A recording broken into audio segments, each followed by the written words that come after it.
This is the tale of Psychic Sue. The poster was curling at the edges. Psychic Sue had felt drawn to the village of Boxstead when arranging her tour of the country. Any press was good press, and despite the papers calling her a fraud and a money-grubbing old hag, she still managed to attract sellout crowds. She half suspected that this was because these villages were so devoid of excitement and activity that anything could pull people out. She could juggle pineapples and still fill the village halls. Her 66 reg blue BMW arrived in the afternoon, where her assistant started pulling out the show's decor. A red velvet curtain, a stand to hang it from, a crystal ball, some stuffed birds of prey, lighting equipment for dramatic effect, and some spirit-invoking crystals. While he prepared the set, she set about the village. The pub was built between the village green and the church.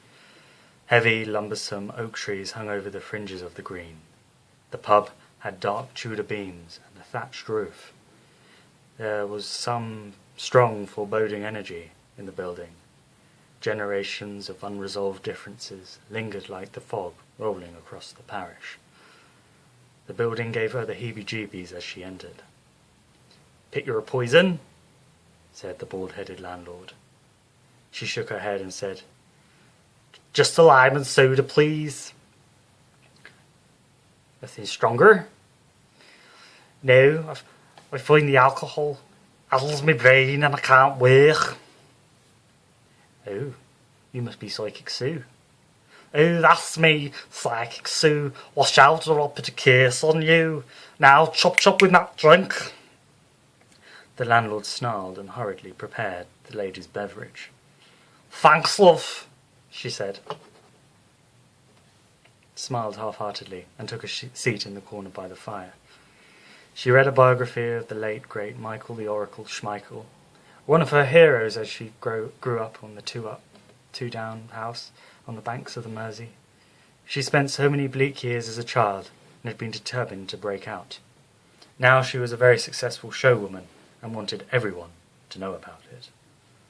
The hours passed and the silver disk of the sun disappeared over the horizon. Her assistant joined her for a dinner of beef and parsnips in the pub before escorting her back to the village hall. The gaggle of old southern ladies had assembled in the cheap plastic seats and were gossiping about the upcoming fete and Edith's funeral. A few had managed to drag their husbands along. The few men in the audience looked very sceptical, but Sue had astonished those types before. A gentle ethereal music was passing over the room. Then Sue kicked her assistant to turn up the music so that the crowd would quieten down. "Right, calm down, calm down. Welcome to my night of clairvoyance. I'm going to take some of you lot tonight and give you a reading from the other side. So, any volunteers?" A lady in the front row edged her hand up from her pearls self-consciously. "You'll do, love. Come on. Come on up and tell us your name." "I'm Carol." "Right, Carol, sit there nice and tight and let the spirit be bright." Psychic Sue was closing her eyes and tapping her temples. A blast of energy shot up from her spine and she was suddenly floating through the realm of the afterlife. She focused on the energetic outline of the woman in front of her. She shivered, and it came to her with a lump in her throat. She pulled her face. "He's pink. Very pink. Like when you've had 2 weeks in Mallorca. And he's got green spots. And oh God," she wobbled in her seat, "he's got big googly eyes." She brought herself back to the room, terrified. "Can you help me, Carol?" Carol was looking down at the floor, a little ashamed. He was gone now. She was lonely.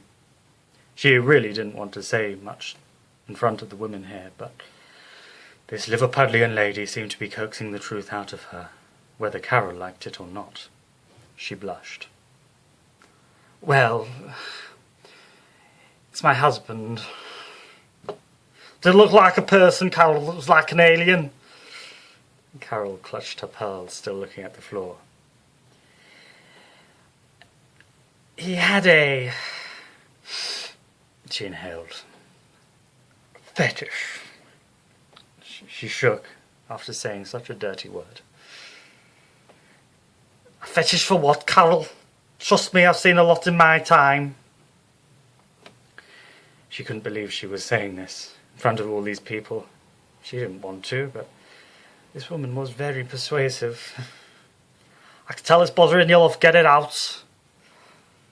Carol looked to the heavens and the words stuttered out.